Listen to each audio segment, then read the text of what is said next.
ఈ రీసెంట్ టైమ్స్లో మనకి సెబీ దగ్గర నుంచి రిపీటెడ్గా సర్క్యులర్స్ వస్తున్నాయి అనమాట. అంతకుముందు ఇంట్రాడే ట్రేడర్స్ని అండ్ దాని తర్వాత ఇన్వెస్టర్స్ని అండ్ బీటీఎస్టీ చేస్తున్న వాళ్ళని, ఆప్షన్స్లో ట్రేడ్ చేస్తున్న వాళ్ళని అండ్ ఈవెన్ ఇంట్రాడేలో వచ్చే ప్రాఫిట్స్ అండ్ లాస్ రిలేటెడ్గా కూడా సెబీ వాళ్ళైతే కొన్ని కొత్త రూల్స్ని అయితే తీసుకొచ్చే ప్రయత్నం చేశారు. బట్ నిన్న సెబీ దగ్గర నుంచి వచ్చిన సర్క్యులర్ అయితే మాత్రం ఎంటైర్ స్టాక్ మార్కెట్ ఇండస్ట్రీనే కొంత ఇంపాక్ట్ చేసే ఒక సర్క్యులర్ అనమాట అది. సో దాంతో స్టాక్ మార్కెట్లో లార్జ్ క్యాప్ స్టాక్స్లో సెల్లింగ్ రాబోతుంది, మిడ్ అండ్ స్మాల్ క్యాప్ స్టాక్స్లో బయింగ్ రాబోతుంది. బికాస్ సెబీ తీసుకొచ్చిన రూల్స్ కారణంగా సో అలా రాబోతుంది కాబట్టి స్మాల్ క్యాప్ స్టాక్ పెరగబోతున్నాయి. సో స్మాల్ క్యాప్ స్టాక్స్లో ఇన్వెస్ట్ చేయండి అని చెప్పి మోస్ట్ ఆఫ్ ద ట్విట్టర్ ప్లాట్ఫామ్స్లో అన్నింటిలో కూడా మనకి స్మాల్ క్యాప్, మిడ్ క్యాప్ రిలేటెడ్గా పాజిటివ్ టాక్ నడుస్తుంది కదా. నిజంగానే లార్జ్ క్యాప్ స్టాక్స్లో సెల్లింగ్ వస్తూ మిడ్ అండ్ స్మాల్ క్యాప్ స్టాక్స్లో ర్యాలీ రాబోతుందా? ఇదైతే ఈ వీడియోలో మాట్లాడుకునే ప్రయత్నం చేద్దాం ఫ్రెండ్స్. హలో ఫ్రెండ్స్, మీరు చూస్తున్నారు డే ట్రేడర్ తెలుగు అండ్ నా పేరు రేవంత్. కొత్తగా ఉంది కదా, ఈ వీడియో కనే ట్రై చేశాను. ఎలా ఉందో ఒకసారి కామెంట్ సెక్షన్లో కామెంట్ చేయండి. ఓకే, సో డైరెక్ట్గా టాపిక్లోకి వెళ్తే నిన్న సెబీ దగ్గర నుంచి మనకు ఒక ఇంపార్టెంట్ సర్క్యులర్ అయితే రావడం జరిగింది. ఫస్ట్ ఆ సర్క్యులర్ రిలేటెడ్గా ఉన్న డేటాని మీతో షేర్ చేస్తాను. ఇన్ జనరల్గా మ్యూచువల్ ఫండ్స్లో large cap category mutual funds ఉంటాయి, mid cap category mutual funds ఉంటాయి, మల్టీ క్యాప్ ఉంటుంది and focused equity mutual funds ఉంటాయి. ఇలా డిఫరెంట్ కేటగిరీ మ్యూచువల్ ఫండ్స్ ఉంటాయి కదా. సో ఏ ఇన్వెస్టర్ అయినా మల్టీ క్యాప్ మ్యూచువల్ ఫండ్లో ఎందుకు డబ్బులు వేయాలనుకుంటారు? లార్జ్ క్యాప్ స్టాక్స్లో ఇన్వెస్ట్మెంట్ చేయాలనుకుంటే, లేకపోతే లార్జ్ క్యాప్ స్టాక్స్లో మాత్రమే తన డబ్బులు పెట్టాలనుకుంటే లార్జ్ క్యాప్కి సంబంధించిన మ్యూచువల్ ఫండ్స్ని సెలెక్ట్ చేసుకుంటారు కదా. మరి మల్టీ క్యాప్ మ్యూచువల్ ఫండ్స్ని సెలెక్ట్ చేస్తున్నారంటే తను లార్జ్ క్యాప్లోనూ డబ్బులు ఉంచాలని, మిడ్ క్యాప్లోనూ డబ్బులు ఉంచాలని, స్మాల్ క్యాప్లోనూ డబ్బులు ఉంచాలని మల్టీ క్యాప్ మ్యూచువల్ ఫండ్ని సెలెక్ట్ చేసుకోవచ్చు. కాకపోతే most of the mutual funds, multi cap mutual funds ఏం చేస్తూ వచ్చాయంటే, ఇక్కడ డేటాను గమనించండి, ఇవన్నీ కూడా మల్టీ క్యాప్ మ్యూచువల్ ఫండ్స్ అనమాట. వాళ్ళందరూ కూడా ఇప్పటివరకు లార్జ్ క్యాప్నే ఎక్కువగా ఫేవరెట్గా చూస్తూ వచ్చారు. అంటే లార్జ్ క్యాప్ ఫండ్స్లోని ఎక్కువ శాతం వాళ్ళ ఇన్వెస్ట్మెంట్స్ని చేస్తూ వచ్చారనమాట. Mid and small cap, specially small cap ఇన్వెస్ట్మెంట్స్ని చూసినట్లయితే most of the multi cap mutual ఫండ్స్వి చాలా తక్కువగా ఉన్నాయి. అంటే ఇన్వెస్టర్ నా డబ్బుల్ని లార్జ్ క్యాప్లో పెట్టండి, మిడ్ క్యాప్లో పెట్టండి, స్మాల్ క్యాప్లో పెట్టండి అంటే లార్జ్ క్యాప్కి ఎక్కువగా పార్షియాలిటీ చూపిస్తున్నారు ఈ మ్యూచువల్ ఫండ్స్ వాళ్ళు. అలా కాకుండా ఖచ్చితంగా మీరు స్మాల్ అండ్ మిడ్ క్యాప్లో ఇంత శాతం ఇన్వెస్ట్మెంట్ చేయండి. Because me multi cap mutual ఫండ్లో ఇన్వెస్ట్ చేసిన ఇన్వెస్టర్ ఒక ఉద్దేశం కూడా మిడ్ అండ్ స్మాల్ క్యాప్లో కూడా తన ఇన్వెస్ట్మెంట్ ఉండాలనుకుంటున్నాడు. కాబట్టి మీరు ఎందుకని లార్జ్ క్యాప్లోనే ఇన్వెస్ట్ చేస్తున్నారు, మిడ్ అండ్ స్మాల్ క్యాప్లో కూడా ఇన్వెస్ట్మెంట్ చేయండి అని నిన్న మనకి సెబీ దగ్గర నుంచి ఒక ఇంపార్టెంట్ సర్క్యులర్ అయితే రావడం జరిగింది. సో ఆ సర్క్యులర్ మీనింగ్ ఏంటంటే, ఇప్పటివరకు multi cap mutual funds large క్యాప్లో ఇంత ఉంచాలి, స్మాల్ క్యాప్లో ఆర్ మిడ్ క్యాప్లో ఇంత ఉంచాలి అని చెప్పి ఒక ప్రపోర్షన్ లేకుండా వాళ్ళు ఇష్టం వచ్చిన సెగ్మెంట్లో వాళ్ళు ఇన్వెస్ట్ చేస్తూ వచ్చారు. కాకపోతే ఇక్కడ నుంచి లార్జ్, మిడ్ అండ్ స్మాల్ క్యాప్స్లో ఖచ్చితంగా మినిమం ఇంత పోర్షన్ మెయింటైన్ చేయండి అంటున్నారు. లార్జ్ క్యాప్లో మినిమం 25 మెయింటైన్ చేయమంటున్నారు పర్సెంట్, మిడ్ క్యాప్లో 25 మెయింటైన్ చేయమంటున్నారు, స్మాల్ క్యాప్లో మినిమం 25% మెయింటైన్ చేయమంటున్నారు. కాకపోతే ఇక్కడ లాజిక్ అర్థం చేసుకోండి. నాకు తెలిసి ఉన్న అన్ని మల్టీ క్యాప్ ఫండ్స్ని మీరు చూసినా సరే లార్జ్ క్యాప్ ఖచ్చితంగా 25% కంటే ఎక్కువ వెయిటేజే ఉంటుందన్నమాట. కాబట్టి సెబీ వాళ్ళు మినిమం 25% లార్జ్ క్యాప్లో మీరు ఇన్వెస్ట్మెంట్స్ మెయింటైన్ చేయాలి అంటున్నారంటే అది మనం లార్జ్ క్యాప్స్కి పాజిటివ్గా చూడలేమన్నమాట. Because most of the mutual ఫండ్స్లో ఆల్రెడీ 25% కంటే ఎక్కువగానే ఇన్వెస్ట్మెంట్స్ ఉన్నాయి. కాకపోతే చూడండి, ఇక్కడ రెప్యూటెడ్ మ్యూచువల్ ఫండ్స్ వాళ్ళు స్మాల్ క్యాప్కి ఇచ్చిన వెయిటేజ్ అనేది ఒకసారి చూడండి, మోస్ట్లీ 10% బిలో ఉందన్నమాట. సో యావరేజ్గా చూస్తే 16 మ్యూచువల్ ఫండ్స్ ఒక యావరేజ్ చూస్తే 9.1% ఉంది స్మాల్ క్యాప్కి ఒక వెయిటేజ్. సో ఈ మల్టీ క్యాప్ ఫండ్స్ వాళ్ళు కమింగ్ టైమ్స్లో వాళ్ళ స్మాల్ క్యాప్ని, మిడ్ క్యాప్ని 25% మినిమం మెయింటైన్ చేయాల్సి వస్తుంది. కాబట్టి ఏవైతే mid and small cap stocks ఉన్నాయో వాటిల్లో ర్యాలీ రాబోతుందనేలాగా ప్రజెంట్ మనకైతే బయట డేటా అయితే నడుస్తుంది ఫ్రెండ్స్. కాకపోతే దాంట్లో రియాలిటీ ఏంటనేది కూడా మనం అర్థం చేసుకోవాలి. కాకపోతే ఫస్ట్ ఉన్న ఫ్యాక్ట్స్ని మాట్లాడుకొని దాని తర్వాత రియాలిటీని మాట్లాడుకునే ప్రయత్నం చేద్దాం. సో లార్జ్ క్యాప్లోనే ఎక్కువగా ఇన్వెస్ట్మెంట్ చేస్తున్నారు, దాన్ని తీసి మిడ్ అండ్ స్మాల్ క్యాప్లో కూడా ఇన్వెస్ట్మెంట్ చేయండి అని చెప్పి సెబీ వాళ్ళైతే చెప్తున్నారు. ఇన్ జనరల్గా నేను ఒక మ్యూచువల్ ఫండ్ని ఆర్గనైజ్ చేస్తున్నాను, మెయింటైన్ చేస్తున్నాను అనుకుందాం, నాదొక ఫండ్ హౌస్ అనుకుందాం. సో నేను ఒక 100 crores మనీని రైజ్ చేశాను అనుకోండి. సో నా మ్యూచువల్ ఫండ్లో ఇన్వెస్ట్మెంట్ చేయండి అని మీ దగ్గర నుంచి అండ్ అందరి దగ్గర నుంచి ఒక 100 crores రైజ్ చేస్తే నాకు ప్రెసెంట్ మార్కెట్ చాలా ఎక్కువ ర్యాలీ అయిపోతుంటే నేను ఇప్పుడు ఇన్వెస్ట్ చేయను, మార్కెట్ బాగా ర్యాలీ అయిపోతుంది, సో కింద పడితేనే ఇన్వెస్ట్ చేస్తానని నేను వెయిట్ చేయడానికి లేదనమాట. యాజ్ ఏ మ్యూచువల్ ఫండ్ హౌస్గా నేను ఈ డబ్బులను అయితే రేస్ చేశానో దాంట్లో సర్టైన్ పోర్షన్ నాకు ఇష్టం ఉన్నా ఇష్టం లేకపోయినా మార్కెట్లో నేను పెట్టాల్సిందే. ప్రెసెంట్ ఆ పర్సంటేజ్ అనేది 65%గా ఉండేదన్నమాట. సో నేను ఒక మ్యూచువల్ ఫండ్ హౌస్ అనుకున్నాను, నేను ఒక మల్టీ క్యాప్ని రన్ చేస్తున్నాను, నేను ఒక 100 crores రైజ్ చేశాను. 100 crores 65% అంటే 65 crores నేను ఈక్విటీ మార్కెట్లో నేను పెట్టాల్సిందే. రెస్ట్ ఉన్న 35% నేను కావాలనుకుంటే డెట్ రూట్లో కానీ, గోల్డ్లో కానీ అండ్ ఇతర రూట్స్లో నేను ఇన్వెస్ట్మెంట్ చేయొచ్చు అనమాట. సో ఇండియన్ ఈక్విటీ మార్కెట్స్ కాకుండా ఇంకే ఇతర ఇన్వెస్ట్మెంట్స్ అయినా నేను చేయొచ్చు, కానీ కంపల్సరీగా 65% అయితే నేను ఇండియన్ ఈక్విటీలో ఇన్వెస్ట్మెంట్ చేయాల్సి ఉంటుంది.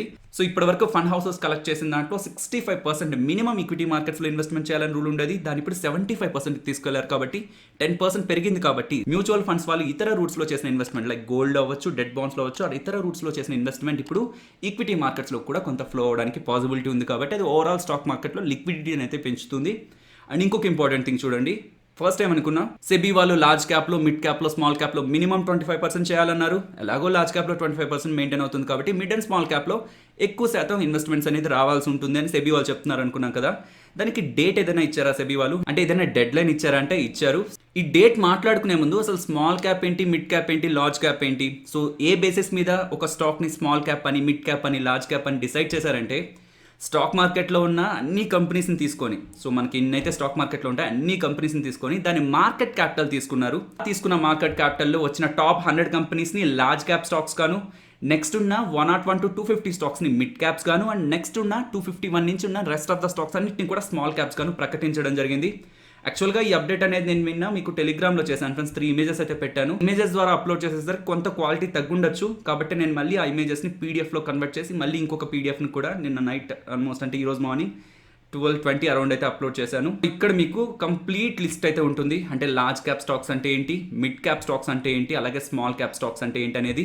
అది ప్రెసెంట్ ఉన్న డేటా ప్రకారం అనమాట. కాకపోతే సెబీ వాళ్ళు చెప్తున్నది ఏంటంటే ఏఎంఎఫ్ఐ వాళ్ళు రిలీజ్ చేసే డేటా ప్రకారం, association of mutual funds in India వాళ్ళు రిలీజ్ చేసే డేటా ప్రకారం multi cap mutual funds manage చేసిన ఫండ్ హౌసెస్ వాళ్ళ పోర్ట్ఫోలియోస్ని చేంజ్ చేయాలంటున్నారు. యాక్చువల్గా ఈ ఏఎంఎఫ్ఐ వాళ్ళు ఇయర్లీ 2 times స్టాక్స్ అన్నింటినీ లిస్ట్ చేసి ఏవి లార్జ్ క్యాప్స్, ఏవి స్మాల్ క్యాప్స్, ఏవి మిడ్ క్యాప్స్ అని డేటాను రిలీజ్ చేస్తూ ఉంటారనమాట.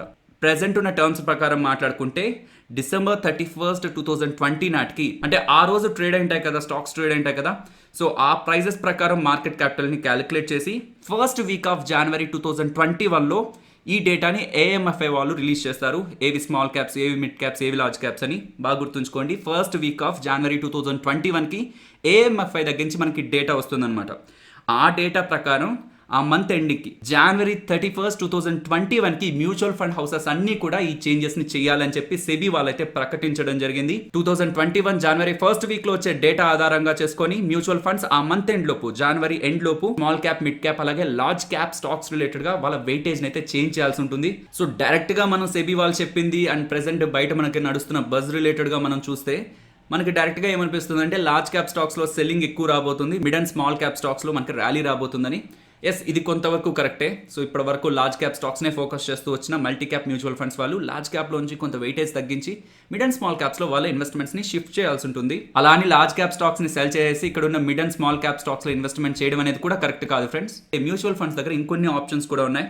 వాళ్ళు ఆ ఫండ్ని క్లోజ్ చేయొచ్చు, అంటే ఇన్వెస్టర్స్ మనీని సెటిల్ చేసేసి ఆ మల్టీ క్యాప్ ఫండ్ని క్లోజ్ చేయొచ్చు, లేదంటే ఆల్రెడీ ఎగ్జిస్టింగ్గా ఉన్న ఇతర ఫండ్స్తో మెర్జ్ చేయొచ్చు అనమాట. లైక్ లార్జ్ క్యాప్ ఫండ్స్తో కానీ, ఫోకస్డ్ ఫండ్స్తో కానీ ఈ మ్యూచువల్ ఫండ్ని, మల్టీ క్యాప్ మ్యూచువల్ ఫండ్ని కూడా మెర్జ్ చేయొచ్చు. అది ఫండ్ హౌస్ ఒక డెసిషన్ మీద ఆధారపడి ఉంటుంది. కాబట్టి ఖచ్చితంగా ఈ డబ్బుల్ని లార్జ్ క్యాప్స్లోంచి తీసి మిడ్ అండ్ స్మాల్ క్యాప్స్లో ఇన్వెస్ట్ చేస్తారా, లేదంటే ఫండ్ హౌస్ ఇంకేదైనా ఇతర డెసిషన్స్ ఇన్నోవేటివ్గా తీసుకుంటాయా? లైక్ ఈ రీసెంట్ టైమ్స్లో సెబీ తీసుకొచ్చిన రూల్స్ క్లయింట్స్ మీద పడకుండా బ్రోకరేజెస్ కొన్ని చేంజెస్ చేస్తారు కదా వాళ్ళ సిస్టంలో, అలాగే ఫండ్ హౌసెస్ ఏదైనా చేంజెస్ చేస్తారా అనేది కూడా మనం గమనించాలి. కాకపోతే సెబీ తీసుకొచ్చిన ఈ రూల్, సడన్ రూల్ అనేది డెఫినెట్లీ ఇండస్ట్రీని కొంత ఇంపాక్ట్ చేస్తుంది. కాబట్టి ఇక కమింగ్ టైమ్స్లో కొంత ర్యాలీ మనకి స్మాల్ అండ్ మిడ్ క్యాప్ స్టాక్స్లో అయితే రావడానికి పాసిబిలిటీ అయితే ఉంది. ఏ మ్యూచువల్ ఫండ్స్ అయితే ఫండ్ క్లోజ్ చేయాలని కానీ, లేకపోతే దాన్ని ఇంకొక ఫండ్తో మెర్జ్ చేయాలనో, లేకపోతే ఇంకొక ఇన్నోవేటివ్ ఐడియాని ఆలోచించకుండా సెబీ చెప్పిన రూల్ ప్రకారం వెళ్ళాలనుకుంటే కూడా January 31st, 2021 వరకు కూడా వాళ్ళు వెయిట్ చేయరు, అంటే డెడ్ లైన్ వరకు కూడా వాళ్ళు వెయిట్ చేయరు. నెక్స్ట్ ట్రేడింగ్ సెషన్ నుంచే వాళ్ళు సెబీ చెప్పిన రూల్ ప్రకారం స్మాల్ క్యాప్లో వాళ్ళకున్న ఫేవరెట్స్ని సెలెక్ట్ చేసుకునే ప్రయత్నం చేస్తారనమాట. కాబట్టి మిడ్ అండ్ స్మాల్ క్యాప్స్లో టాప్ స్టాక్స్ని నేను మీకు లిస్ట్గా ప్రొవైడ్ చేశాను. అండ్ ఈ లిస్ట్ని కూడా నేను మీకు టెలిగ్రామ్లో అయితే అప్లోడ్ చేయడం జరిగింది ఫ్రెండ్స్. ఈ ఇమేజెస్ మీకు క్లారిటీ లేకపోతే ఇక్కడ ఉన్న పీడిఎఫ్ని క్లిక్ చేసే ప్రయత్నం చేయండి. అండ్ ఇఫ్ ఇన్ కేస్ మీరు టెలిగ్రామ్లో లేనట్లయితే టెలిగ్రామ్ యాప్ ఇన్స్టాల్ చేసుకొని డే ట్రేడర్ తెలుగు కంప్లీట్గా ఇంగ్లీష్లో సెర్చ్ చేసినట్లయితే ఆల్మోస్ట్ 1 lakh అబోవ్ సబ్స్క్రైబర్స్ ఉంటారు మన ఛానల్లో. సో 1,00,000 పైన ఏ ఛానల్లో అయితే సబ్స్క్రైబర్స్ ఉంటారు డే ట్రేడర్ తెలుగు అనే నేమ్తో, అదే మన ఛానల్ అవుతుంది. సో నిన్న అంటే ఈ రోజు మార్నింగ్ ఆల్మోస్ట్ 12:20కి అరౌండ్ అప్లోడ్ చేసిన ఆ డేటాను ఒకసారి మీరు గమనిస్తే మీకు మోస్ట్లీ మిడ్ క్యాప్ స్టాక్స్ అంటే ఏంటి, స్మాల్ క్యాప్ స్టాక్స్ అంటే ఏంటి, లార్జ్ క్యాప్ స్టాక్స్ అంటే ఏంటి, అండ్ ఆ లిస్ట్ ఏంటి, టాప్ స్టాక్స్ లిస్ట్ ఏంటి అనేది అక్కడ ఉంటుందన్నమాట. సో సెబీ వాళ్ళేమో కొత్తగా రూల్స్ తీసుకొస్తున్నారు, అది మా ఇన్వెస్ట్మెంట్స్ని ఎలా ఇంపాక్ట్ చేస్తుంది, లార్జ్ క్యాప్స్లో ఇన్వెస్ట్మెంట్ చేసినాం అని కామెంట్ సెక్షన్లో అయితే అడుగుతున్నారు ఫ్రెండ్స్. ఎప్పుడైనా ఒక కొత్త రూల్ వచ్చినట్లయితే ఫస్ట్ ఒక కన్ఫ్యూజన్ క్రియేట్ అవుతుంది మార్కెట్లో, నిజంగానే జరిగిపోబోతుంది కాబట్టి అని కొంత డిఫరెన్సెస్ అయితే క్రియేట్ అవుతాయి. కానీ మార్కెట్ని డ్రైవ్ చేసేది మ్యూచువల్ ఫండ్స్ ఒక లిక్విడిటీయే కాదు, ఇంటర్నేషనల్ మార్కెట్స్ నుంచి వస్తున్న లిక్విడిటీ అనమాట. Like FIs, foreign institutional investors and institutional investors apart from mutual funds. So వీళ్ళు కూడా ఎక్కువ శాతం ఇన్వెస్ట్మెంట్స్ స్టాక్స్లో వాళ్ళకి ఫేవరెట్గా ఉన్న స్టాక్స్లో చేస్తుంటారు. కాబట్టి మీరు చేసిన కంపెనీ డెఫినెట్లీ మంచి ఫండమెంటల్స్తో అండ్ మంచి ఫైనాన్షియల్స్తో రన్ అవుతుంది అనుకుంటే, కొన్ని అప్డేట్స్ కారణంగా వచ్చే సెల్ ఆఫ్తో అయితే మీరు దాన్ని ఎగ్జిట్ అవ్వాల్సిన అవసరం లేదు. పాసిబుల్ మీ దగ్గర ఎక్స్ట్రాగా క్యాపిటల్ ఉంటే, మీ కంపెనీ మీద మీకు నమ్మకం ఉంటే, లోయర్ ప్రైస్ పాయింట్స్లో కొంత యాడ్ చేసుకునే ప్రయత్నం చేయండి. ఇంకా బెటర్ యావరేజ్ అనేది మీకు క్రియేట్ అవుతుంది. సో ఫైనలీ ఇది ఫ్రెండ్స్ మన వీడియో. నచ్చిందా? సో నచ్చితే వీడియోని లైక్ చేయండి ఫ్రెండ్స్. అండ్ ఈ వీడియో మన వాళ్ళకి యూజ్ అవుతుంది అనుకుంటే తప్పకుండా షేర్ చేయండి. అండ్ మన ఛానల్ని సబ్స్క్రైబ్ చేయనట్లయితే ఛానల్లో ఉన్న వీడియోస్ ఒకసారి గమనించండి ఫ్రెండ్స్. ఇఫ్ ఆ వీడియోస్ మీకు నచ్చితే ఛానల్ని సబ్స్క్రైబ్ చేసి పక్కనే ఉన్న బెల్ ఐకాన్ క్లిక్ చేయండి. మరొక ఇంట్రెస్టింగ్ వీడియోతో మళ్ళీ మీ ముందుకు వస్తాను. అంతవరకు టేక్ కేర్. జై హింద్.